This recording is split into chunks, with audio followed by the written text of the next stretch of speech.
प्रिय विद्यार्थियों, आज हम राजनीति विज्ञान विषय के अंतर्गत सत्ता की अवधारणा का विवेचन करेंगे और समझने का प्रयास करेंगे कि सत्ता किसे कहते हैं, सत्ता की प्रकृति क्या है या सत्ता के स्रोत क्या है। जिस प्रकार हमने पिछले टॉपिक में शक्ति की अवधारणा को समझा था, उसी प्रकार हम आगे जाकर के सत्ता की अवधारणा को भी समझने की कोशिश करेंगे। सत्ता या प्राधिकार संगठन का एक महत्वपूर्ण तत्व होता है, या कह सकते हैं कि यह संगठन की आत्मा होती है। और जिस प्रकार किसी शरीर का महत्व तभी तक होता है जब तक उसमें आत्मा रहती है, और आत्मा के निकल जाने के बाद वह शरीर निर्जीव हो जाता है। उसी प्रकार कोई भी संगठन तब तक ही जीवित माना जाता है या क्रियाशील माना जाता है तब तक उसमें सत्ता का निवास होता है। सत्ता के बिना कोई संगठन क्रियाशील नहीं रहता है। कई राजनीतिक विचारक, जिनमें साइमन और थॉमसन प्रमुख हैं, उन्होंने कार्य विभाजन और सत्ता को किसी भी संगठन की अत्यंत महत्वपूर्ण विशेषता या तत्व माना है। उनके अनुसार जब कभी हम एक संगठन का ढांचा या बुनियाद तैयार करते हैं तो हमको संगठन की प्रत्येक इकाई को एक स्थान देना होता है, और उसके बाद इन स्थानों को कुछ श्रेणियों से संबंधित कर दिया जाता है। इन श्रेणियों को सत्ता की श्रेणी कहते हैं। इस प्रकार सत्ता वह सूत्र है जो संगठन में विभिन्न समूहों की क्रियाओं को परस्पर जोड़ता है। आइए अब हम सत्ता का अर्थ या सत्ता की परिभाषा समझने का प्रयास करते हैं। तो सत्ता को एक प्रकार से प्रबंधकीय कार्यों की कुंजी माना गया है। सत्ता को किसी भी संगठन का प्रमुख तत्व माना जाता है, और सत्ता को प्राय शक्ति से संबंधित किया जाता है और उसे आदेश देने एवं आदेश की पालन करवाने के अधिकार की संज्ञा भी दी जाती है। उच्च पदाधिकारी की उस क्षमता को जिसके आधार पर वह निर्णयन के साथ साथ अधीनस्थों के व्यवहार को भी प्रभावित कर सके, उसे हम सत्ता कहते हैं। यह संगठन की ओर से किसी भी व्यक्ति को कुछ करने के लिए दी गई आदेश अथवा आज्ञा है। अब हम विभिन्न विचारकों के अनुसार सत्ता का अर्थ समझने का प्रयास करेंगे। उनमें प्रमुख विचारक हैं हेनरी फॉयल। हेनरी फॉयल के अनुसार सत्ता आदेश देने का अधिकार है और उसके पालन करवाने की शक्ति है।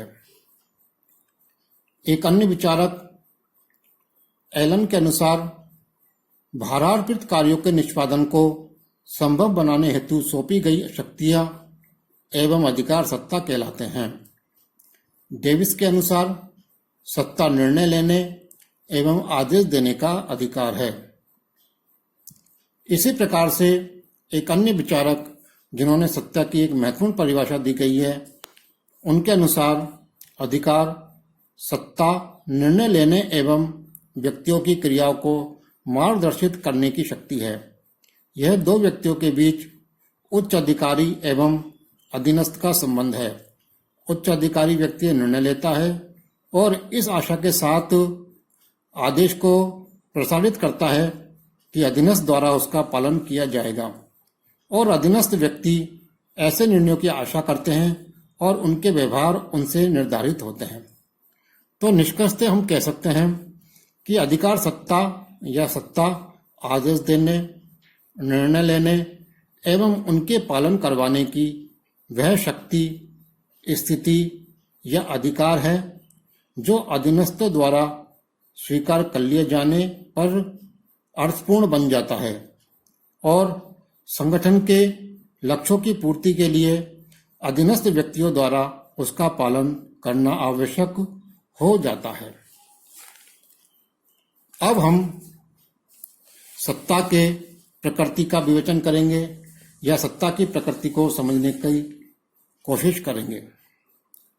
सत्ता की प्रकृति के संबंध में अनेक विचारों के अनेक विचार हैं, लेकिन हम प्रोफेसर बीच द्वारा दिए गए सिद्धांत की व्याख्या करेंगे। उन्होंने सत्ता की दो प्रकृति बताई है। नंबर 1 औपचारिक सत्ता सिद्धांत और दूसरा स्वीकृत सिद्धांत। औपचारिक सत्ता सिद्धांत वह होता है जिसमें सत्ता को आदेश देने का अधिकार माना जाता है और सत्ता का प्रवाह ऊपर से नीचे की ओर प्रभावित होता है।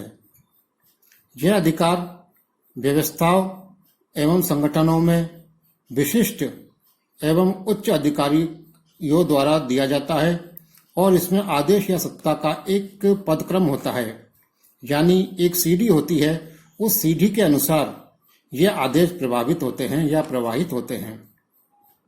सत्ता के पीछे संगठन की औचित्यपूर्ण शक्ति होती है और इस शक्ति के कारण उसे स्वीकार भी किया जाता है। यह सिद्धांत यह बताता है कि सत्ताधारी व्यक्ति चाहे श्रेष्ठ हो या ना हो, योग्य हो या ना हो, लेकिन उसके आदेशों की पालना करना आवश्यक होता है। इसलिए इसे औपचारिक सत्ता सिद्धांत कहा जाता है। दूसरा सिद्धांत स्वीकृत सिद्धांत है या स्वीकृति सिद्धांत है। इसके अंतर्गत औपचारिक सत्ता सिद्धांत में विश्वास नहीं रखते हुए स्वीकृत सिद्धांत का प्रतिपादन किया जाता है और यथार्थवादी अध्ययनकर्ताओं के अनुसार सत्ता कानूनी रूप से तो केवल औपचारिक होती है, किंतु वास्तव में सत्ता या आदेश देने का अधिकार का सफलता अधीनस्थों की स्वीकृति पर निर्भर करती है। अर्थात इसमें अधीनस्थ व्यक्ति तभी आदेशों की पालना करता है तब उसमें कोई योग्य आदेश होते हैं। जब अधीनस्थ अपनी समझ और योग्यता के दायरे में आदेश को स्वीकार कर लेते हैं तो यह स्थिति सत्ता की स्थिति बन जाती है। इस प्रकार अधीनस्थ अधिकारी आदेश अथवा सूचना को समझता है। उसे निश्चय करने के समय उसको यह विश्वास हो जाता है कि आदेश के संगठन के उद्देश्य संगत है या असंगत है। निर्णय लेने के समय वह यह सोचता है कि एक समग्रता के रूप में संबंधित आदेश उसके व्यक्तिगत हितों के अनुकूल है और वह मानसिक और शारीरिक पुष्टि से उस आदेश की अनुपालना की क्षमता रखता है। इस प्रकार स्वीकृत सिद्धांत एक महत्वपूर्ण सिद्धांत है।